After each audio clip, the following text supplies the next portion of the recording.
2011, I'm driving to my apartment from my girlfriend's parents' house. Me and my girlfriend are on our way home. She starts screaming. Next thing I know, I'm looking at a bright orange thing punching its way into the atmosphere. I say to myself in my head, that's got to be a meteor. It aero brakes to a stop 1,000 meters above my head. At which point, I freak the f*** out. This thing is stationary, it's orange, it's glowing, it's on fire, it's transparent. The next thing it does is rocket off at a 90-degree angle. When I say 90 degrees, I mean like dead square. This scared the freaking hell out of me. Anyway, that's my experience. Have a good day.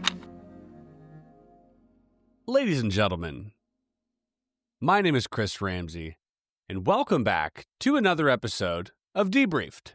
Today is yet another beginning of a document read-through. This document, however, is fascinating. I'm completely enamored by this story.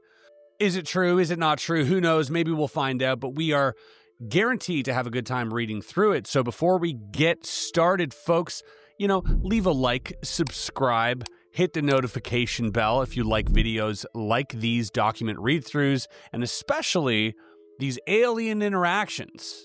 This is something I'm fascinated by, I think even more so than the UFO topic. Always feels good to have great guests in the skiff and learn from these amazingly, talented individuals and individuals with interesting backgrounds and stories and history. But every now and then, I gotta tell you, there is nothing I enjoy more than sitting here with some questionable documents, a cup of joe, and you guys.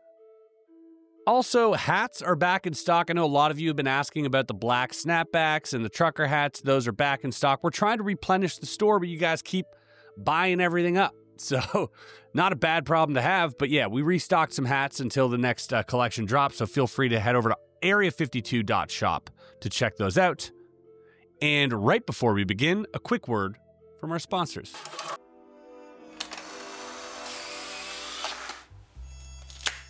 Inside this skiff, we work in a world built on prevention. We don't wait for leaks to happen. We don't wait for breaches. We plan ahead. Because when it comes to sensitive information, reacting too late isn't an option. But here's the truth. Your personal data deserves the same mindset. Data brokers are constantly collecting and selling your details, even if no breach has happened yet. And once that data's out there, guess what? Well, it's almost impossible to pull back. That's why I use Incogni. You see, Incogni doesn't just clean up the past, it actively reduces your future risk. With one authorization, they reach out to dozens, sometimes hundreds of data brokers, and force them to delete your private information. Legally, efficiently, and quietly. The fewer hands your data passes through, the less chance it ends up where it shouldn't. Go to incogni.com/area52 and use code area52 to get 60% off your annual plan. We secure the future inside the skiff. It's time to secure yours too. All right, folks, we paid the bills. This transcript is an excerpt from a book published by Lawrence R. Spencer, who has sadly passed a few years ago. So I would highly, highly encourage all of those watching, if you want to get the full story, as I will not be reading the entire book, please head over to the website. I've linked it below. Purchase it for yourself to support, his estate or his family, and have a look for yourself, and so you don't miss any of the details. So in the first chapter, Lawrence recounts his contact with Miss MacElroy, a woman who claimed to have ties to the 1947 Roswell incident in New Mexico. She said she refused to discuss it because her life depended on it, and once in 1988, Lawrence was able to allegedly speak to this lady on the phone. This is when she lived in Glasgow, Montana. He later received a handwritten letter from her in Ireland referencing his book. But when he tried to contact her at the return address, the homeowner informed him that Mrs. MacElroy and her husband had recently deceased and were buried locally. However, despite this, he could not find any official records of her existence under any name. So did she give a pseudonym to, the landlord and to Lawrence Spencer? Quite possible. But it does lead us to suspect that either this is made up or the government simply erased her identity as part of the cover-up. Your guess is as good as mine, but that is where we begin. August 12th in 2007, this is the letter from Mrs. MacElroy. Dear Lawrence, I am typing this letter to you on my old Underwood typewriter that I bought after I was discharged from the Army. Somehow, it seems like a fitting contrast to the subject of this letter and the documents you will find enclosed in the envelope. The last time I spoke to you was about 8 years ago. During your brief telephone interview with me, you asked me to assist you with the research of the Oz Factors book you were writing because you suspected that I might know something that would help your investigation into the possibility that extraterrestrial beings may have influenced the history of Earth. When we spoke, I told you that I did not have any information that I could share with you about anything. Okay, pause. Important to note that the author, Lawrence R. Spencer, is indeed also a fictional author who writes about aliens, okay? Now, a lot of you, this is where you check out. This is where you go, well, I mean, that sums it up. This guy writes books about aliens, and all of a sudden he gets some lady who says she spoke to an alien, and he has the transcripts and no one else does. Seems suspicious? Absolutely, and I concur. It is suspicious. It's not going to stop me from listening because let's say that what he's saying is true, then I think that this is very important. I think that the level of importance currently outweighs the possibility that this isn't legitimate. So we must continue for our research to read on. Also, this isn't new. Whitley Strieber as well has written many science fiction or fictional books, but is also, as you know, allegedly been abducted by aliens. Also, Nick Pope, who worked for the Ministry of Defense in the UK at the UFO desk, nearly 21 years at the ministry, also wrote science fiction books. So is there a pattern that leads these people to the phenomenon, or are all these people just simply trying to make a bag? That's really up to you to decide. And then I'm sure they've dealt with those criticisms as well. But again, we carry on. Since then, I've read your book and found it very interesting and compelling.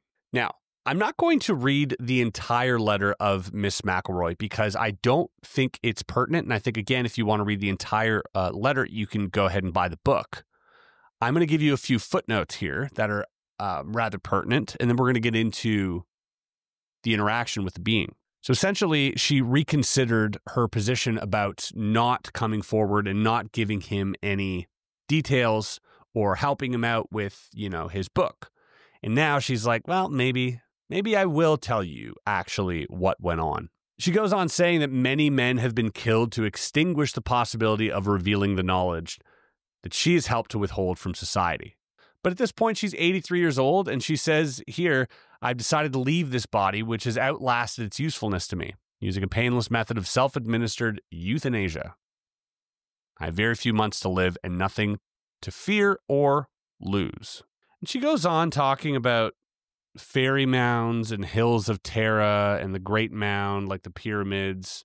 And all of this actually ends up relating back to her relationship with the extraterrestrial and the information that was provided to her. So very fascinating stuff. But here's the reason why she comes forward with this. She says, the crystal clear perspective of hindsight has revealed a higher purpose to me, assisting the survival of the planet, all living beings, and life forms in our galaxy.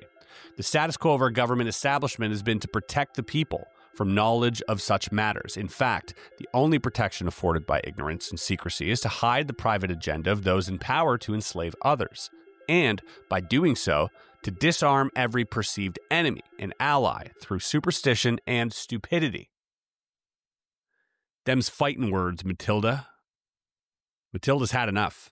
Now, I'm entrusting these documents to your discretion to impart to the world in any form or matter you see fit. My only request is that you do so in a way that will not threaten your own life or well-being, if possible.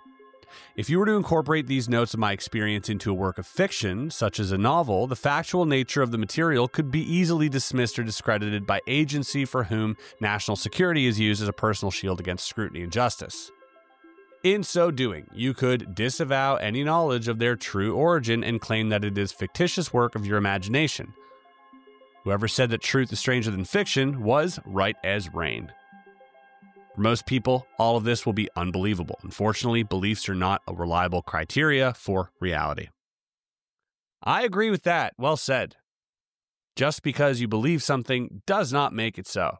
All right, let's get to the meat and bones here. As you know, 1947, July, the Roswell Army Airfield issued a press release stating that personnel from the field's 509th Bomb Group had recovered a crashed flying disc from a ranch near Roswell, New Mexico, sparking intense media interest to say the least. Later that same day, the commanding general of the 8th Air Force stated that Major Jesse Marcel, who was involved with the original recovery of the debris, had recovered only tattered remnants of a weather balloon. The true facts of the incident have been suppressed by the United States government since then. Now, we know this to be true because Jesse Marcel also came forward later in his life prior to his death, stating that, yeah, there was a cover-up, and the materials that they had were not the weather balloon stuff. And he was told to basically pose with this ridiculous, balsa wood and weather balloon debris. All I could do is keep a mouth shut. And General Ramey is the one who told the newspapers what it was and to forget about it. It was nothing more than a weather observation balloon. Of course, which we both knew differently. She goes on to say that she was enlisted in the U.S. Army Air Force, Women's U.S. Army Air Force Medical Corps, which was a part of the U.S. Army back then, and she was assigned to the 509th Bomb Group as a flight nurse at the time of the incident. When the news that there had been a crash was received at the base, I was asked to accompany Mr. Cavett, the counterintelligence officer, to the crash site as the driver of his vehicle, and to render any needed emergency medical assistance to any survivors if necessary. Therefore, I briefly witnessed the wreckage of an alien spacecraft, as well as the remains of several alien personnel aboard the craft who were already dead. When we arrived, I learned that one of the personnel on board of the craft had survived the crash. And this is something that's come up, by the way, in UFO lore, that some people say, oh no, all the bodies were dead, and then other people say, no, there was a single survivor. And this is about that sole survivor. So this being was conscious and apparently uninjured. The conscious alien was similar in appearance, but not the same as the others. None of the other personnel present could communicate with the survivor, as the being did not communicate verbally or by any recognizable signs. However, while I examined the patient for injuries, I immediately detected and understood that the alien being was attempting to communicate with me by mental images or telepathic thought, which projected directly from the mind of the being. I immediately reported this phenomenon to Mr. Cavett, as no other person present could perceive these thoughts, and the alien seemed able and willing to communicate with me. It was decided, after a brief consultation with a senior officer, that I would accompany the surviving alien back to the base. Can you imagine being a nurse? First of all right, there's a wreckage, there's something, whoa, what is that being? Boom, boom, boom. All of a sudden you're getting images in your head, flashes of messages, seeing this body, seeing this being alive, and you're like, what the heck is going on? And imagine Lawrence R. Spencer, the author, reading this note, getting this letter and being like, holy cow. By the way, if anyone's out there who has a similar story, please send it my way. Figure out a way to get in contact with me, maybe through Discord, and I would happily read your letter as well. This was partly due to the fact that I was a nurse and could attend to the physical needs of the alien as well as serve as a non-threatening communicator and companion. So she was designated the companion to the alien. Being a nurse, she could be trusted to tend to the alien should it need any medical attention. She says, my duty was to communicate with and interview the alien and to make a complete report of all that I discovered to command authorities. Subsequently, I was supplied with specific lists of questions provided to me by military and non-military personnel, which I was to interpret for the alien and record the responses to the questions provided. I also accompanied the alien at all times during medical testing and the many other examinations to which the alien was subjected by staff from numerous government agencies. As you can imagine, especially back then, yeah, there would be a lot of testing going on. Poor thing. She says, I was given a promotion in rank to Senior Master Sergeant to improve my security rating and to increase my pay grade from $54 a month to $138 a month. Wow, that's a big increase. For this very unusual assignment, I performed these duties from July 7th through to August 1947, at which time the alien died or departed the body, as you will read about in my notes. Although I was never left entirely alone with the alien, as there were always military personnel, intelligence agency people, and a variety of other officials present from time to time, I did have uninterrupted access to and communication with the alien being for nearly 6 weeks. It's a long time. Hereinafter is an interview and summary of my personal recollections of conversations, in quotes, with the alien craft pilot, whom I came to know by the identity of Errol. A-I-R-L, Errol. I feel that it is my duty at this time, in the best interest of the citizens of Earth, to reveal what I have learned from my interaction with Errol during those 6 weeks, on the anniversary of her death or departure 60 years ago. Wow, her death. Okay, so according to Matilda, this is a female entity. Very interesting. Although I served as a nurse in the Army Air Force, I am not a pilot or technician. Further, I did not have any direct contact with the spacecraft or other materials recovered from the crash site at the time or thereafter. To that degree, it must be taken into consideration that my understanding of the communications I had with Errol are based on my own subjective ability to interpret the meaning of the thoughts and mental images I was able to perceive. Fascinating. Our communications did not consist of spoken language in the conventional sense. Indeed, the body of the alien had no mouth through which to speak. Whoa. That's crazy and creepy. So we're not thinking Skinny Bob here. We're not thinking... there is an image, however. This is interesting. UAP Juan shared this a few days ago on his Twitter account, and these were apparently leaked images of alien beings. So creepy, by the way. All right, so do not look at this if you're easily creeped out, but these things are creepy as F. And you'll notice, and this is one thing I noticed, they do not perceive to have any mouths. And one of them's wearing like some type of cloak.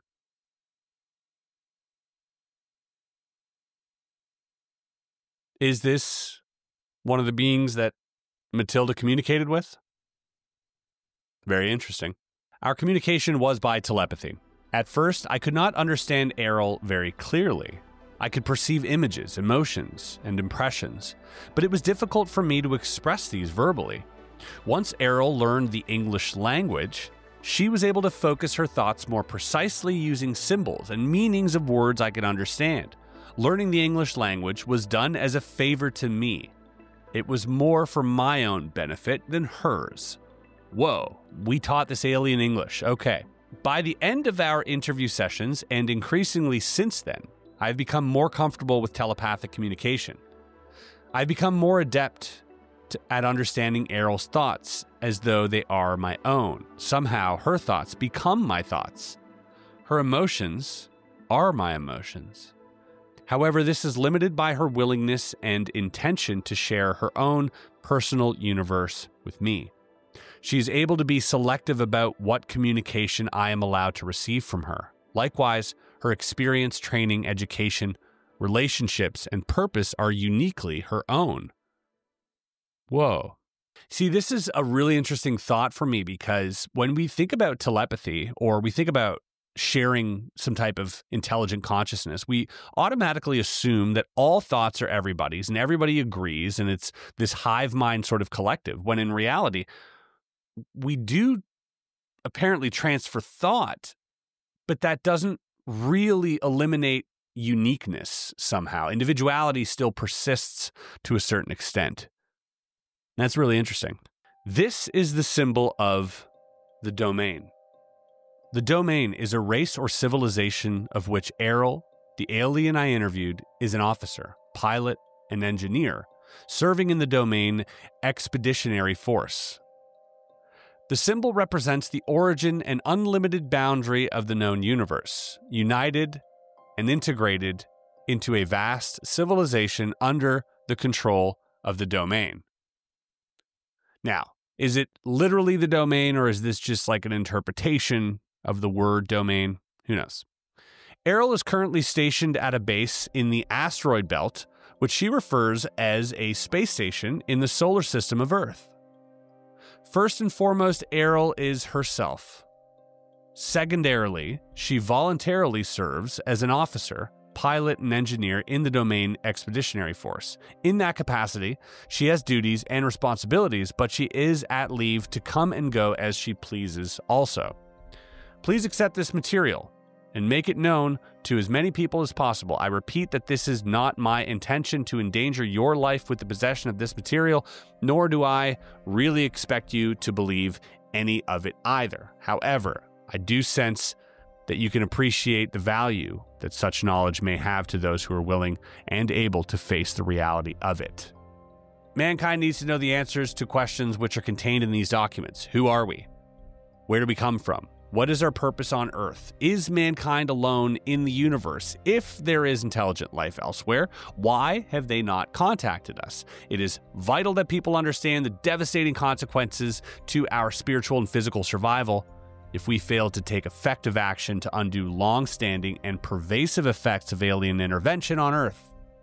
Perhaps the information in these documents will serve as a stepping stone to a better future for mankind. I hope that you can be more clever, creative, and courageous in the distribution of this information than I have been. May the gods bless you and keep you. This is Matilda O'Donnell MacElroy. I mean, this is truly, truly fascinating. Folks, you know what the requirements are here. Suspend your disbelief. Check it at the door. You know, belief often gets in the way of a good story, and all too many times, especially in the UFO sphere, I will say, we often get carried away by focusing on the wrong things, by denying evidence prior to even absorbing it, based on a worldview that has already been ingrained and cemented in our psyche. To willingly suspend your disbelief in order to absorb information is a skill that I'm sure that you all possess. To deny information and ridicule it outright prior to absorbing the information, this makes you an accomplice to the cover-up. Intaking information does not mean having to believe it. Whether true, whether lies, it is still information. And if you find yourself in the face of new information that seems a little unbelievable, unable to absorb this information due to any pre-existing bias that you may have inherited through the few decades that you've been on this planet, then I highly suggest to practice suspending your disbelief. Keep your conviction low when it comes to this information. Do not believe it outright, but do take it in. Only then will you be able to make connections through this and maybe weed out the possible truth that lies within these documents. There might be one piece of information here that connects to something that you already know, and that might unlock an entire new reality for you. Or not. Either way, let's have fun. So this is the first interview with the alien. Matilda writes, by the time the alien had been returned to the base, I had already spent several hours with her. Now, as I mentioned, Mr. Cavett told me to stay with the alien since I was the only person among us who could understand her communication. I could not understand my ability to communicate with the being. I had never before that time experienced telepathic communication with anyone. The nonverbal communication I experienced was like the understanding you might have when a child or a dog is trying to get you to understand something, but much more direct and powerful. Even though there were no words spoken or signs made, the intention of the thoughts were unmistakable to me. I realized later that although I received the thought, I did not necessarily interpret its meaning exactly. I think that the alien being was not willing to discuss technical matters due to the nature of her position as an officer and a pilot with a duty to maintain the security and confidentiality required by her own unit or organization. Any soldier who is captured by the enemy in the line of duty has a responsibility to withhold vital information, even in the face of interrogation or torture, of course. Pause here. This seems a little anthropomorphic to my liking. I just feel like, hey, you know, if this is an interpretation of something, It does also feel like we are imposing something we would do onto this other species, but who knows? Perhaps they're more like us than we think. But in spite of that, I've always felt that the alien being was not really trying to hide anything from me. I just never got that feeling. Her communication always seemed honest and sincere to me, but I suppose you can never know for sure. I definitely feel that I shared a unique bond with the alien. It was a kind of trust or empathy that you have with a patient or child. I think this is because the alien could understand that I was really interested in her and had no harmful intention, nor would I allow any harm to come to her if I could prevent it. This was true too. I refer to the alien as her. Actually, the being was not sexual in any way, either physiologically or psychologically. She did have a rather strong feminine presence and demeanor. However, in terms of physiology, the being was asexual and had no internal or external reproductive organs. Her body was more like the body of a doll or a robot. There were no internal organs, as the body was not constructed of biological cells. It did have kind of a circuit system or electrical nervous system that ran through the body, but I could not understand how it worked. Oh, that's interesting.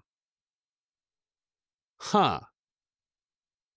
This part for me does raise a bit of an orange flag, I would say, just because, you know, we've read so many other documents and so many other eyewitnesses who have seen the bodies do say that they were not, you know, engineered mechanical or otherwise electrical circuits, that they were flesh and bone.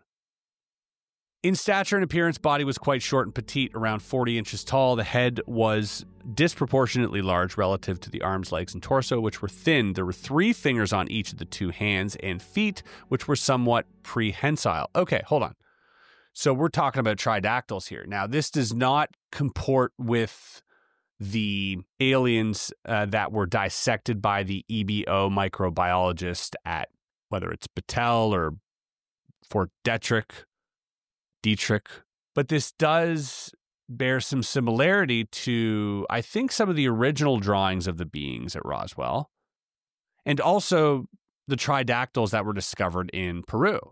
However, those tridactyls were definitely not made of electrical circuits. I understand that a space officer does not need these, as space has no atmosphere to conduct sound. Therefore, sound-related sensory organs are not built into the body, nor does the body need to consume food, hence the absence of a mouth. Okay. The eyes were quite large. I was never able to determine the exact degree of visual acuity of which the eyes were capable, but I observed that her sense of sight must have been extremely acute. I think the lenses of the eyes, which were very dark and opaque, may also have been able to detect waves of particles beyond the visual spectrum of light. I suspect that this may have included the full range of electromagnetic spectrum, or more, but I do not know this for sure. As a little side note, there are footnotes present in this document. And again, these footnotes are, I think, rather important, but these footnotes are written by Lawrence R. Spencer in his book. So if you want to read those footnotes, again, pick up the book, you can get those footnotes. When the being looked at me, her gaze seemed to penetrate right through me, as though she had X-ray vision. I found this a little embarrassing at first, until I realized that she had no sexual intentions. In fact, I don't think she'd ever had the thought that I was male or female. It's a strange comment.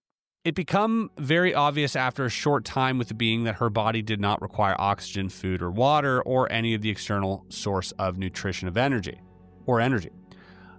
As I later learned, this being supplied her own energy, which animated and operated the body. It seemed a little bit eerie at first, but I got used to the idea. It's really a very, very simple body. There's not much to it compared to our own bodies. Errol explained to me that it was not mechanical, like a robot, nor was it biological. It is animated directly by her as a spiritual being. Technically, from a medical standpoint, I would say that Errol's body could not even be called alive. Her doll body is not a biological life form with cells and so forth. It had smooth skin and covering, which was gray in color. The body was highly tolerant to changes in temperatures, atmospheric conditions, and pressure. The limbs were quite frail, without musculature. In space, there is no gravity, so very little muscle strength is needed. The body was used almost entirely on spacecraft or in low or no gravity environments. Since Earth had heavy gravity, the body was not able to walk around very well, as the legs were not really suited to that purpose. The feet and hands were quite flexible and agile, however. This is very bizarre. Overnight, before my first interview with the alien, the area had been transformed into a buzzing hive of activity. There were a dozen men working on the setup of lights and camera equipment. A motion picture camera and microphone and a tape recorder was there also set up in the interview room. I don't understand why a microphone was needed, since there was no verbal communication possible with the alien. There was also a stenographer and several people busily typing on typewriters.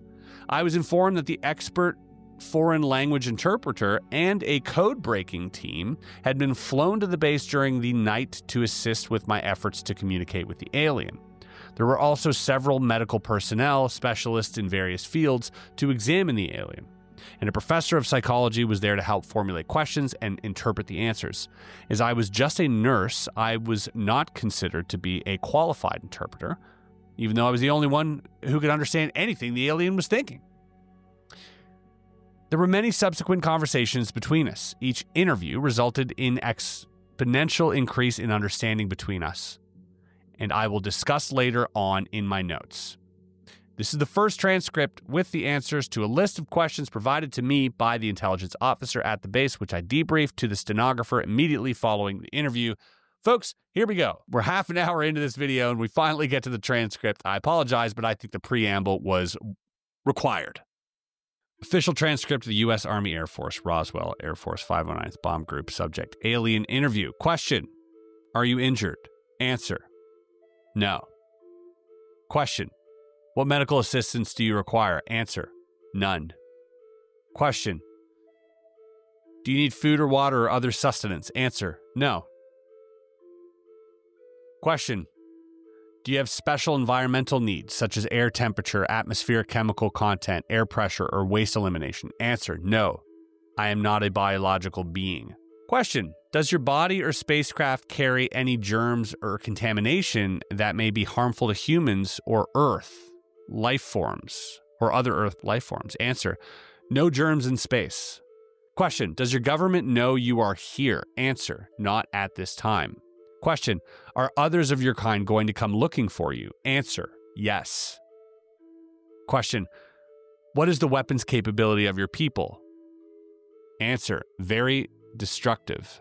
She goes here to detail, I did not understand the exact nature of the kind of arms or weapons that they might have, but I did not feel that there was any malevolent intention in her reply, just a statement of fact. Now, I will say that this definitely does sound like a military interrogation. As you all know, if the military discovered a drop of water, the first thing they would do is figure out how to drown you in it. They would worry about the millions of people dying of dehydration after they figured out how to drown someone in a drop of water. I guarantee you that's how they function. So, this adds a little bit of credibility to the case. As soon as they're like, hey, what's up? How you doing? And then, how bad are your weapons? Where are they? Can we see them? Can we play with them? Can we use them?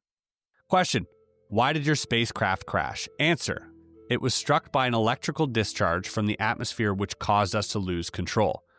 Now, this is also pretty much echoed in The Day After Roswell by Philip J. Corso, that there was there was a massive storm that night, so perhaps something in the atmosphere, perhaps electrical charge, who knows? Question, why was your spacecraft in this area? Answer, investigation of burning clouds, radiation, explosion. Well, I think we know what they're referring to, possibly the nuclear tests that were going on in New Mexico. Question, how does your spacecraft fly? Answer, it is controlled through mind. Responds to thought commands. Mind or thought command are the only English language words I can think of to describe the thought. Their bodies, and I think the spacecraft, are connected directly to them through some kind of electrical nervous system that they control with their own thoughts. So they're almost a part of the vehicle, it would seem.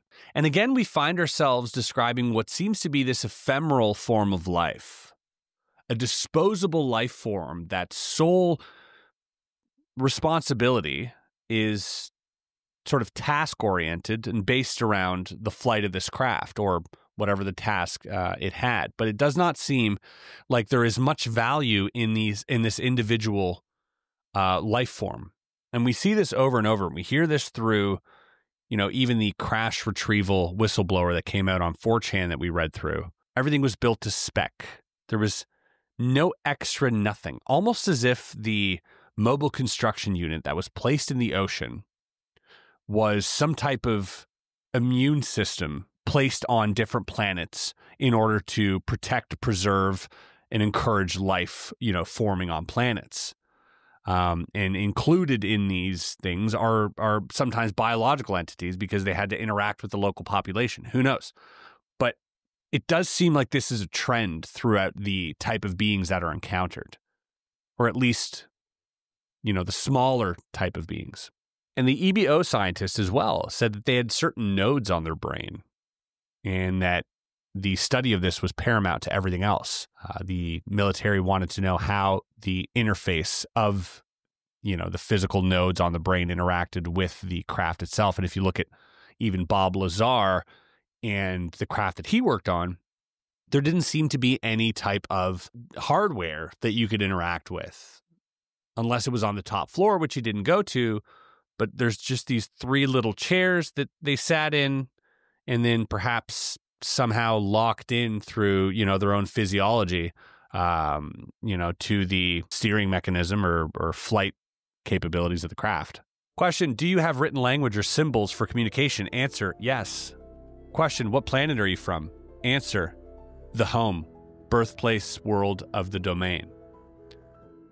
Since I am not an astronomer, I have no way of thinking in terms of stars, galaxies, constellations, and directions in space. The impression I received was of a planet in the center of a huge cluster of galaxies that is to her like home or birthplace.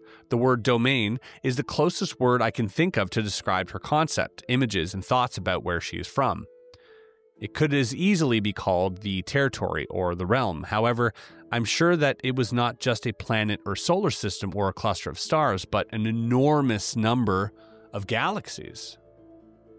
Question, will your government send representatives to meet with our leaders? Answer, no.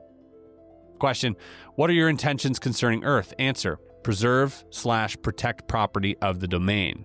Property? Oh, we're just property, huh? Question, what have you learned about Earth, governments, and military installations? Answer, poor/small, period, destroy planet. Question, why haven't your people made your existence known to the people of Earth? Answer, watch/observe, no contact.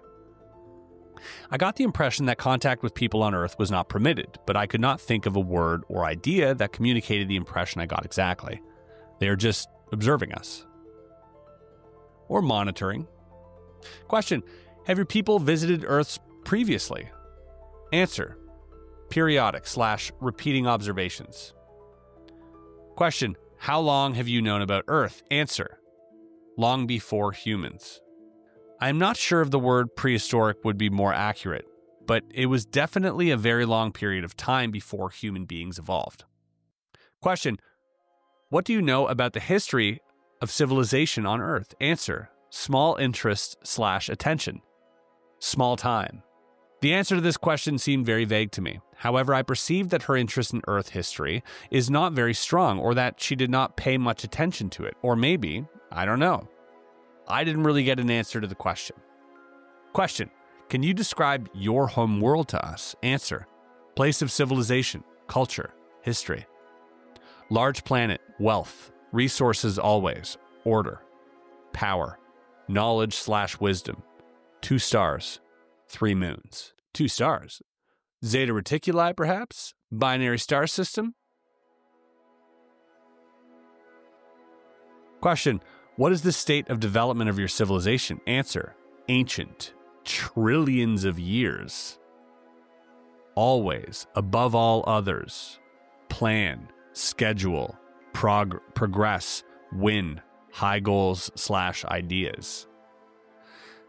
I use the number trillions because I am sure that the meaning was a number larger than many billions. The idea of the length of time she communicated is beyond me.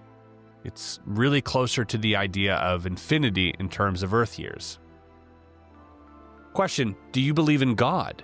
Answer: we think. It is. Make it continue. Always. I'm sure that the alien being does not understand the concept of God or worship as we do. I assume that the people in her civilization were all atheists. My impression was that they think very highly of themselves and are very prideful indeed. Question: what type of society do you have? Answer: order, power, future always, control, grow. These are the closest words I could use to describe the idea she had about her own society or civilization. Her emotion, when communicating her response to this question, became very intense, very bright and emphatic. Her thought was filled with an emotion that gave me a feeling of jubilation or joy, but it made me very nervous also. Question: are there other intelligent life forms beside yourself in the universe? Answer: everywhere. We are great / highest of all. So she's saying that there are, but she's at the top. Due to her small stature, I'm sure that she did not mean tallest or biggest. Again, her prideful nature showed through in the feeling I received from her. That's the first interview here. It says here, this was the conclusion of the first interview. When the answers to the first list of questions were typed and given to the people who were waiting for them, they were very excited, and I was able to get the alien to say anything. However, after they finished reading my answers, they were disappointed that I could not understand more clearly. Now, they had a lot of new questions because of the answers I received to the first list of questions. An officer told me to await further instructions. I waited for several hours in the adjoining office. I was not allowed to continue my interview with the alien. However, I was always treated and allowed to eat and sleep and use the restroom facilities whenever I wanted. Eventually, a new list of questions was written for me to ask the alien. I gathered that quite a few other agents, government and military officials had arrived at the base by this time. They told me that several other people would be in the room with me during the next interview so they could prompt me to ask for more details during the interview. However, when I attempted to conduct the interview with these people in the room, I received no thoughts, emotions, or any other perceptible communication from the aliens. Nothing. The alien just sat in a chair without moving. We all left the interview room. The intelligence agent became very agitated about this. He accused me of lying or making up answers to the first questions. I insisted that my answers were honest and as accurate as I could make them. Later that day, it was decided that several other people would attempt to ask questions of the alien. However, in spite of several attempts by different experts, no one else was able to get any communication at all from the alien. So over the next several days, a psychic research scientist from back east was flown to the base to interview the alien. Her name was Gertrude something or other. I don't recall the last name. On another occasion, an Indian clairvoyant named Krishnamurti came to the base to try and communicate with the alien. Neither one was successful at getting the alien to communicate anything. I was personally not able to communicate telepathically with either of these people, although I did think that Mr. Krishnamurti was a very kind and intelligent gentleman. Finally, it was decided that I should be left with the alien by myself to see if I could get any answers. Truly, truly fascinating. Very simple answers.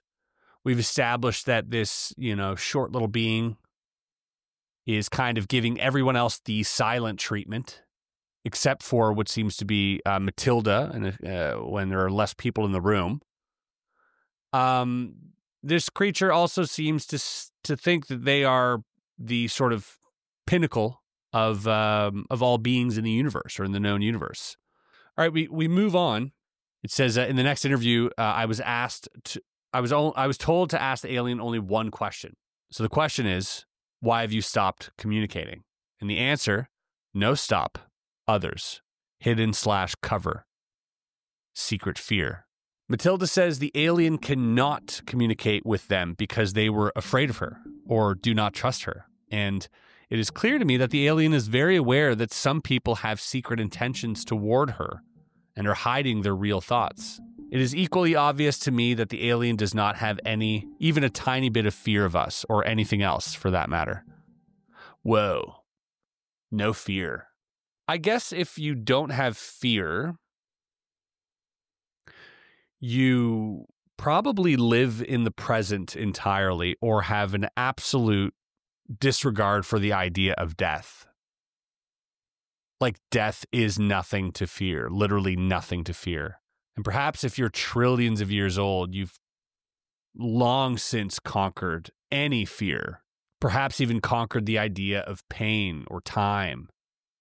And I often talk about time as being linked to fear because I do believe that fear is entirely time-based. I think that if you think about anything that causes you anxiety, angst, pain, trauma, any type of negative, fearful emotion is linked inextricably to time. It's the anticipation of pain, the anticipation of losing someone or something you did in the past. Like even if you're being attacked by a gorilla, you're still thinking, oh no, I'm going to die. This is going to hurt. I don't want to die. You're projecting forwards, right? So fear is really linked to time. And so if their concept of time is different, perhaps fear just completely vanishes. And also, if their concept of life is different, then obviously death becomes a different concept as well. So the subtle idea that this being does not really fear anything actually gives us quite a bit of information on, how advanced they might be.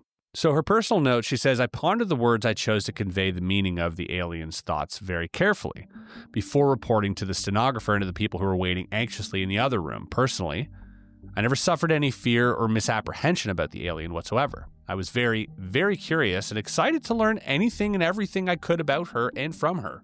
However, like the alien, I did not have much trust or confidence in the agents or authorities who were controlling my interviews. I had no idea what their intentions towards her might be. However, I'm sure that the military officers were very, very nervous about having an alien spacecraft and pilot on their hands. At that moment, my greatest worry was how to more clearly understand the thoughts and ideas of the alien. I think I was doing pretty well as a telepathic receiver, but not as good as a telepathic sender. I wanted desperately to figure out a better way to communicate with the alien in a way that would enable the growing legion of government officials to understand her more directly without having to rely on my interpretation of her thoughts. I did not feel very well qualified to act as an interpreter, yet I was the only person with whom the alien would communicate. So it was up to me to get the job done. Like receiving is one thing, but sending is a whole other thing. I was also becoming acutely aware that this was probably the biggest news event in the history of Earth, and that I should be proud to have any part in it. Of course, by that time, the entire incident had been officially denied in the press, and the cover-up of immense proportions by the military and the powers that be had already begun. However, I was beginning to feel the pressure of the responsibility for being the first person on Earth, as far as I knew, to communicate with an extraterrestrial life form. I think I know how Columbus must have felt when he discovered a new world the size of a continent on one small planet. But I was about to discover an entirely new, unexplored universe. While I waited for my next instructions from my superiors, I went to my quarters under escort of several heavily armed MPs. Several other men dressed in black suits and ties accompanied me also. They were still there when I got up in the morning. After breakfast, which was brought to me in my own quarters, they escorted me back to the office at the base that was used for the interview. So that was the second interview. The immense responsibility must weigh heavy on Matilda at this point. I have tried to imagine what that might be like, what that interaction might be like. Coming face to face with something so eldritch, so far removed from any known reality, and not just seeing something that is unrecognizable, or feeling something that is completely foreign and exotic, such as a telepathic communication. Not only that, but the stark realization that you are the one must be equally as overwhelming as any of that. Realizing that aliens are real, there's a crash, this thing is communicating, there are, other beings in the universe, we're not alone. All of that is a massive shock to the system. Has to be one of the biggest shocks you'll ever receive. But then there's the realization that you're the one. Like you're Neo. You are responsible for the entire history of humankind. Not your generation, not your government, not everyone that's alive, everyone that's ever existed, ever, and will ever exist. You are the person. That would be enough to cripple most people, I think. You'd have to be philosophically oblivious to a certain extent to move forward with this project, because I think that would that would be crippling. All right, we're going to do one more interview here before we take a break. This is the third interview with Matilda. The third interview and all subsequent interviews that I had with the alien were observed and recorded, as I mentioned above, by dozens of other people. Although they were not physically present, a special room had been constructed with a window of one-way glass through which the interview could be observed from an adjoining room without intruding on the alien. Now, this has been talked about multiple times. This has been talked about by Oscar Wolf. I think it's been mentioned by Dan Barish. This one-way mirror with this alien on the other side of it. Plus, we've seen, some sketchy alien footage out there that may or may not be real that also feels like this type of environment. I just kind of feel bad for these beings, although they have no fears. There's no real reason to feel bad, but I feel like, what if we just set up like a log cabin with a nice little fire and some classical music? Wouldn't that be more conducive to like an open conversation rather than some stale, I don't know. Maybe that's why I'm not in the army.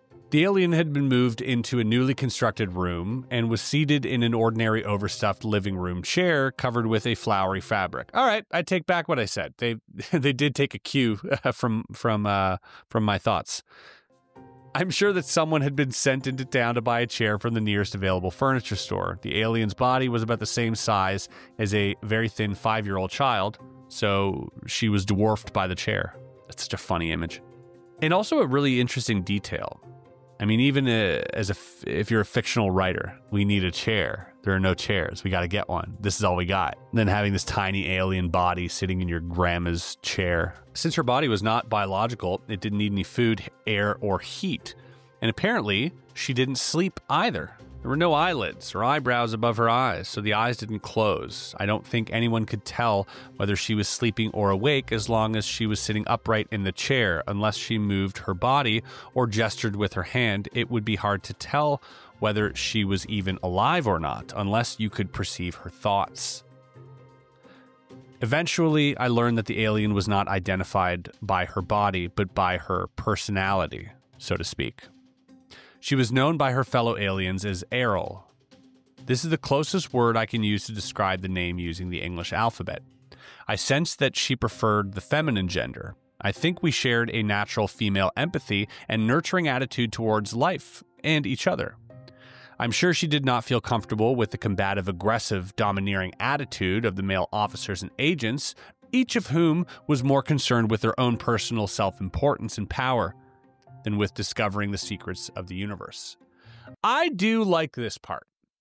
I'll be fair and I'll be honest. If there was an entity communicating with us, and first of all, the entities that we hear about are often this feminine energy. But if they were to communicate with us, I would rather talk to a woman as well, especially if you can read minds. I think we do need a woman for first contact. I think that would be probably help out our side of the negotiations or discussions to have somebody a little more empathetic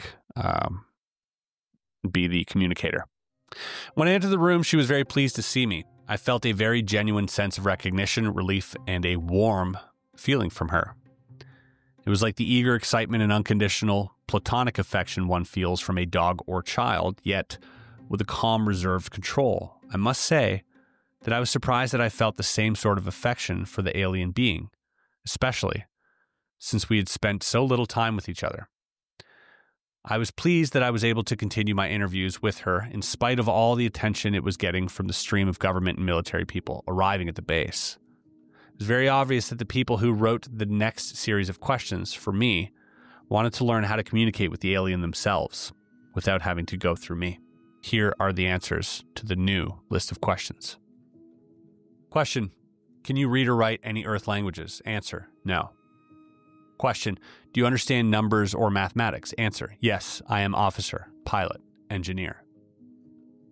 Question: can you write down or draw symbols or pictures that we may be able to translate into our own language? Answer: uncertain.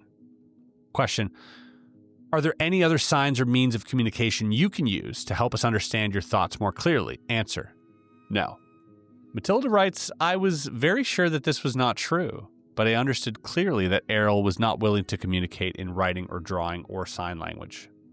My feeling was that she was following orders, like any soldier who had been captured, not to reveal any information that might be useful to an enemy, even under torture. She was only able and willing to reveal non-confidential or personal information or name, rank, and serial number. Now, okay, this does make sense on a logical level.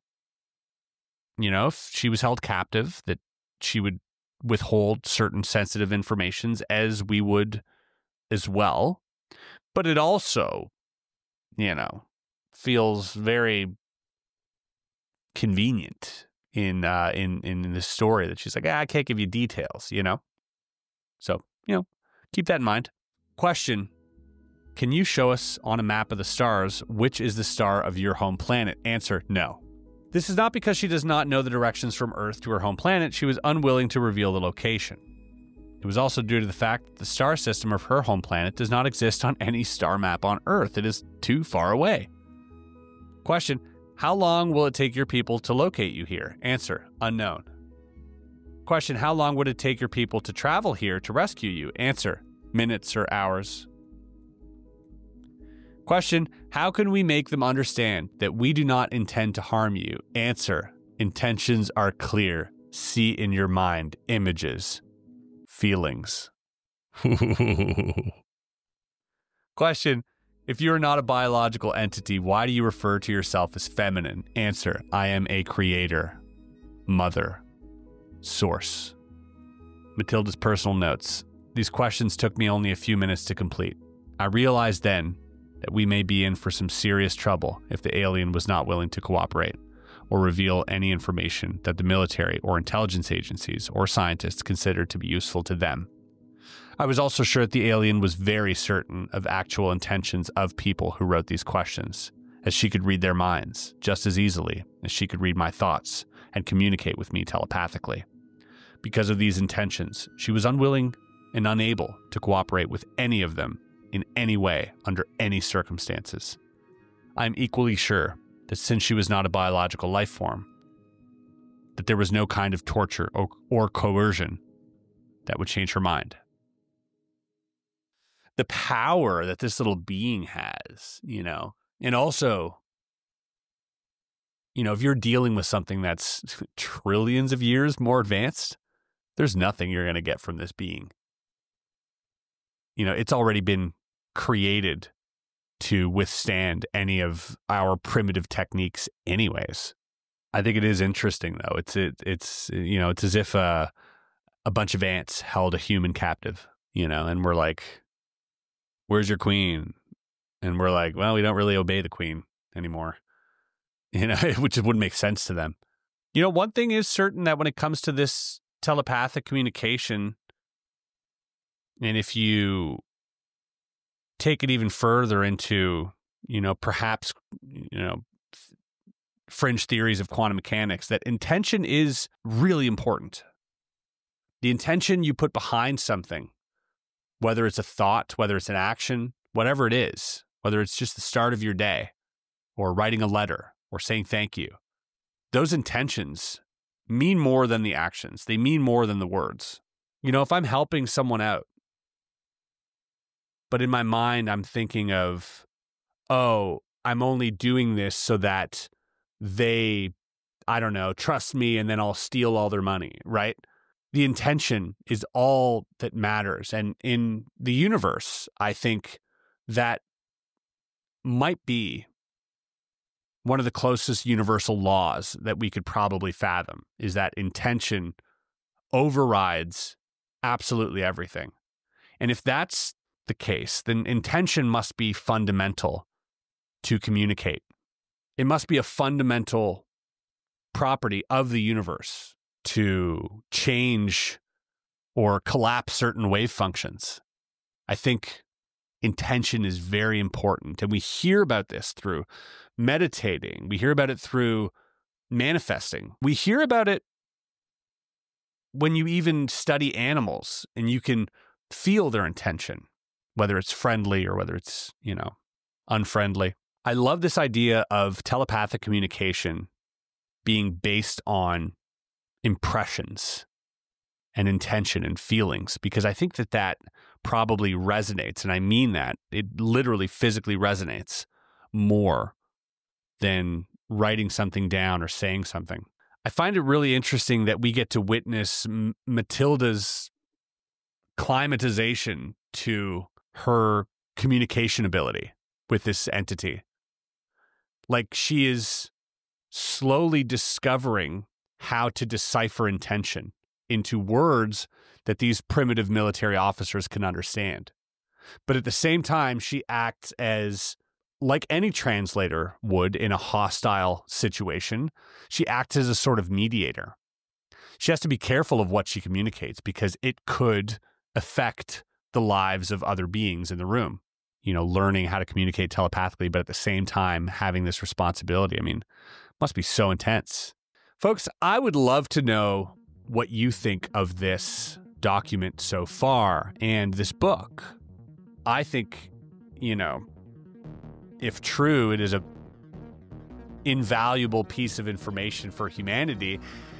If it is completely fabricated, then at the very least, it is extremely entertaining and allows your mind to expand. And I think that's really the positive effect of fictional writing and storytelling. You know, some people think, no, it's just going to muddy the waters for UAP disclosure. It takes people who are inspired by fiction to want to pursue this stuff. Either way, this is fascinating. Thank you guys so much for joining me today. It felt really good to go through this with you and to just sort of riff, you know, a lot of this stuff off. I would really, really love to know your thoughts on this, whether you think it's true, whether you think it's BS, or whether, you know, you have your own thoughts that you would like to add to this.